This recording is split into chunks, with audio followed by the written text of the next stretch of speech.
بہت سارے ظلم و ستم، کیونکہ آرام سے سمجھ اللہ تعالیٰ نے لونڈیوں کو عطا کیا، اللہ تعالیٰ نے سمجھ کسے عطا کیا؟ غلاموں کو عطا کیا۔ یہ نہ سمجھے کہ یہ ان پڑھ ہے، یہ بیکار ہے، نہ سمجھے، جسے اللہ چاہتا ہے اسے ہدایت دیتا ہے۔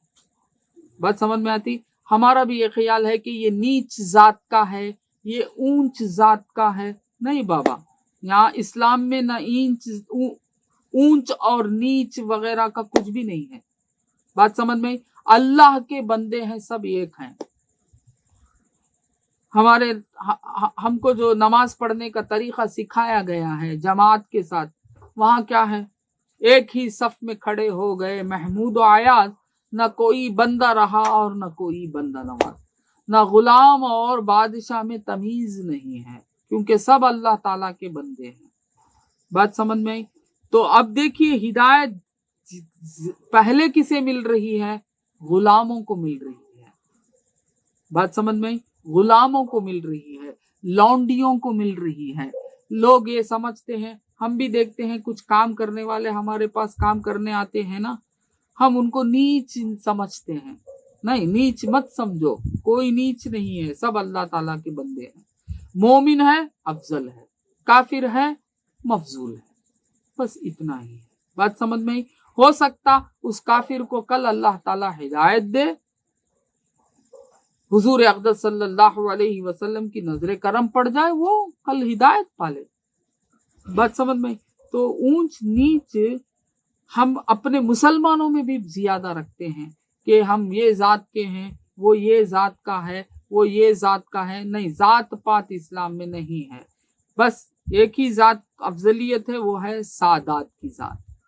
وہ سرکار دو عالم صلی اللہ علیہ وسلم کی اولاد ہیں، وہ سید ہیں۔ سادات کی ذات کو اللہ تعالیٰ نے مرتبہ عطا فرمایا ہے، رتبہ عطا فرمایا ہے۔ بات سمجھ میں آئی؟ پھر رتبہ ہے تو صحابہ کا رتبہ ہے۔ بات سمجھ میں آئی؟ تو اب یہ دیکھیے صحابی سرکار صدیق اکبر رضی اللہ تعالی عنہ کا کیا معاملہ تھا۔ اب سرکار نے کچھ نہیں کہا، سرکار نے کچھ بھی پوچھا بھی نہیں، سرکار نے کچھ حکم بھی دیا نہیں، مگر اب مسلمانوں کا درد، اسی کو کہتے ہیں مسلمانوں کا درد، بھائی ہو گئے مسلمانوں کا درد حضرت صدیق اکبر رضی اللہ تعالیٰ عنہ کے دل میں کتنا تھا۔ سرکار سیدنا ابابکر صدیق رضی اللہ تعالیٰ عنہ اس وقت جہالت، یعنی مکہ معظمہ میں کہ وہاں ابھی ہجرت نہیں ہوئی، ابھی مدینہ نہیں پہنچے، مکہ معظمہ میں آپ کیا کرتے تھے؟ پیسے جماتے تھے اور اپنی دولت کو اسلام پر نثار کرتے تھے، کماتے تھے، دولت جماتے تھے، اپنے دولت کو اسلام پر نثار کرتے تھے۔ کیا کرتے تھے؟ آپ ان غریب بے کس مسلمانوں میں سے اکثر کی جان بچائی۔ کیا کرتے تھے؟ وہ جو لونڈیاں تھیں اور وہ غلام تھے جو تکلیف میں مبتلا تھے، کسی کو تپتی ہوئی ریت میں لٹایا جاتا تھا ننگے، کسی کو گرم گرم چٹانے سینے پہ رکھ دیا جاتا تھا، کسی کو کچھ کئی قسم کی تکالیفیں دیتے تھے، کسی کو آگ میں ڈھکیل دیتے تھے۔ اس طرح جو تکالیفیں دیتے تھے ان کے پاس جاتے تھے اور ان غلاموں کو، ان لونڈیوں کو خرید کر آزاد کر دیتے تھے۔ اللہ اکبر! چپکے نہیں ملا مرتبہ، بعد از خدا بزرگ توئی قصہ مختصر سرکار دو عالم صلی اللہ علیہ وسلم۔ پھر صدیق اکبر کے بارے میں کیا کہا جاتا ہے؟ بعد از انبیاء، یعنی انبیاء کے بعد اگر رتبہ ہے تو یار غار کا۔ بات سمجھ میں؟ حضور صلی اللہ علیہ وسلم کی یاری، حضور سے جو دوستانہ محبت اور حضور صلی اللہ علیہ وسلم سے اور حضور کے اسلام کو پسند کرنا، مذہب کو اور اسلام آ جانا، سب سے پہلے کس کا کام ہے؟ یہ سرکار سیدنا ابا بکر صدیق رضی اللہ تعالیٰ عنہ کا. اور صدیق اکبر کیا کرتے تھے؟ اپنے مال کو اسلام کے لیے نچھاور کرتے تھے. آج ہمارا کیا حال ہے؟ اسلام کے لیے تو کچھ بھی نکالنا پسند ہی نہیں کرتے، بلکہ زکوٰۃ نکالنے کے وقت میں بھی بیٹھ کر کیلکولیشن کرتے کہ کتنا کم ہو سکتا ہے، کوشش کرتے. یہاں تک کہ کچھ لوگ ہے نا ٹیکسز پے کرتے نا، اس کو بھی زکوٰۃ میں سے نکال دیتے. نہیں، ٹیکس وغیرہ زکوٰۃ میں سے نکلتی نہیں. بات سمجھ میں آئی؟ ہاں، ٹیکسز کو زکوٰۃ میں سے نکال دیتے. یہ ٹیکس اتنا ہمیں پے کرتے، وہ بھی غریبوں کو اتنا جاتا نہیں، وہ حکومت لیتی سو. بات سمجھ میں آئی؟ حکومت اپنی حکومت کرنے کے لیے ٹیکسز لیتی. کچھ لوگ اس طرح بھی کرتے. تو صحابہ کیسے تھے؟ صحابہ کا تو یہ عالم رہا کہ صحابہ کچھ پیسے جماتے تھے. کس لیے جماتے تھے؟ اپنے بھائی، مسلمان بھائی کو آزادی دلانے کے لیے، ان کو تکلیف سے رہائی دلانے کے لیے. اس طرح سرکار سیدنا ابا بکر صدیق رضی اللہ تعالی عنہ نے حضرت بلال، عامر بن فہیرہ، ابو فقیہ و لبینہ و زنیرہ و نہدیہ و ام عبیس، اس طرح کئی صحابہ اور صحابیہ کو، ان مظلوم غریب صحابہ کو آزاد کراتے ہیں اور ان سے خریدتے ہیں اور ان کو منہ مانگے دام دیتے ہیں. کافر نا، اب تو وہ بھی خریدنے، جب مسلمان آیا اب وہ لوگ کتنا بڑھ چڑھ کر نہیں بولیں گے، تو بڑھ چڑھ کر دام بولنے کے باوجود بھی تکلیف اٹھا کر بڑھ چڑھ کر دام دیتے ہیں. اور سرکار دو عالم صلی اللہ علیہ وسلم کو خوش کرنے کے لیے، حضور اقدس صلی اللہ علیہ وسلم کے خوشی کے لیے، اور اپنے دل میں، اپنے سینے میں جو اپنے بھائی مسلمانوں کا درد ہے، اس درد کی وجہ سے مال خرچ کرتے تھے اور ان کو خرید کر کیا کرتے تھے؟ آزاد کرتے تھے. بات سمجھ میں آئی؟ تو آج ہم کو بھی چاہیے کہ ہم بھی ان سیرت کو پڑھنے کے بعد اس سیرت پر عمل کرنے کی کوشش کریں کہ صحابہ کی سیرت کیا ہے، حضور صلی اللہ علیہ وسلم کی سیرت کیا ہے، یہ پڑھنے کی کوشش کریں. اللہ تعالیٰ سے دعا ہے کہ ہمیں اللہ تعالیٰ جو ہم پڑھ رہے ہیں، سن رہے ہیں، اللہ تعالیٰ ہمیں اس پر عمل کرنے کی توفیق عطا فرمائے. اللہ تعالیٰ اسی طرح ہمارے سینے میں بھی امت رسول صلی اللہ علیہ وسلم کا درد عطا فرمائے.